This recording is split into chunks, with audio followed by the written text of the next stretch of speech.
ঢাকার বুকে এক ঐতিহাসিক স্থাপনা, অসমাপ্ত ও রহস্যময় স্থাপনা নামে পরিচিত, যার নাম লালবাগ কেল্লা। আসসালামু আলাইকুম বন্ধুরা, কেমন আছেন সবাই? আজকে আমরা চলে এসেছি লালবাগ কেল্লা, পুরান ঢাকার এক ঐতিহাসিক স্থাপনা।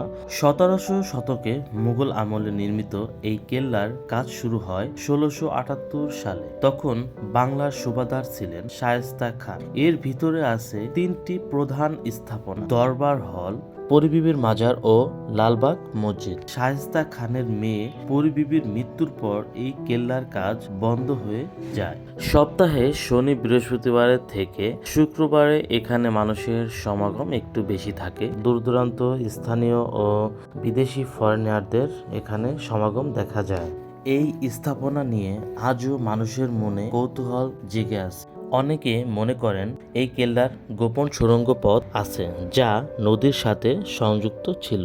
আসলে এই পর্যন্ত এরকম কোনো তথ্য পাওয়া যায় না। লালবাগ কেল্লা শুধু একটি ঐতিহাসিক স্থান নয়, এটি ঢাকার অতীতের এক জীবন্ত সাক্ষী। এখানে যারা ঘুরতে আসছেন প্রত্যেকেই তাদের মোবাইল ফোনে ফটো রেখে ক্যামেরাবন্দি করে তাদের স্মৃতি হিসেবে ধরে রাখছেন এই লালবাগ কেল্লা। কেল্লার শেষের দিকে পর্বতের মতো উঁচু একটি জায়গা আছে, যেখান থেকে আপনার পুরো লালবাগ কেল্লাকে সুন্দরভাবে দেখতে পারবেন।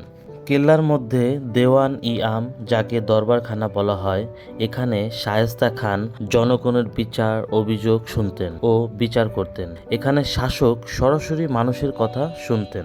এত বছরের পুরনো নিদর্শন দেখে বোঝা যায় না। তো দেখতে দেখতে আমরা দরবারখানা থেকে বাইরে চলে আসলাম। বাহিরের সবুজ প্রকৃতি, ফুল, চারিদিকের দৃশ্য দেখে মন জুড়িয়ে যায়। মনে হবে যেন ব্যস্ত এক শহরের মধ্যে নীরব ছায়ার প্রতিচ্ছবি।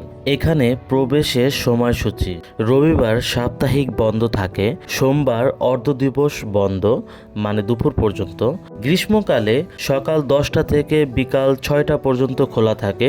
শীতকালে সকাল 9টা থেকে বিকাল 5টা পর্যন্ত খোলা থাকে। শুক্রবার জুমা নামাজের বিরতি থাকে। ভিতরে জুমার নামাজ হয় লালবাগ কেল্লার মসজিদে। তো দেখতে দেখতে আমাদের সময় শেষ হয়ে গেল, 6টা বেজে যায়। তো এই জন্য আমরা আস্তে আস্তে বেরোতে থাকি, সবাই বেরোতে থাকে। এখানে প্রায় দূর দূরান্ত থেকে আসছেন অনেকেই।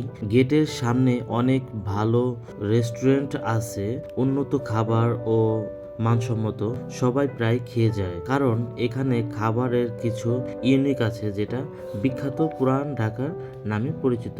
সামনেই ভূতের বাড়ি রেস্টুরেন্ট। এটা দেখলে অনেক সুন্দর লাগে এবং ভয়ঙ্কর টাইপের একটি রেস্টুরেন্ট, অনেক সুন্দর একটি রেস্টুরেন্ট। বন্ধুরা, আজকের ভিডিও এই পর্যন্তই। ভিডিওটি ভালো লাগলে লাইক, কমেন্ট, শেয়ার এবং চ্যানেলটি সাবস্ক্রাইব করতে ভুলবেন না। ধন্যবাদ। আসসালামু আলাইকুম।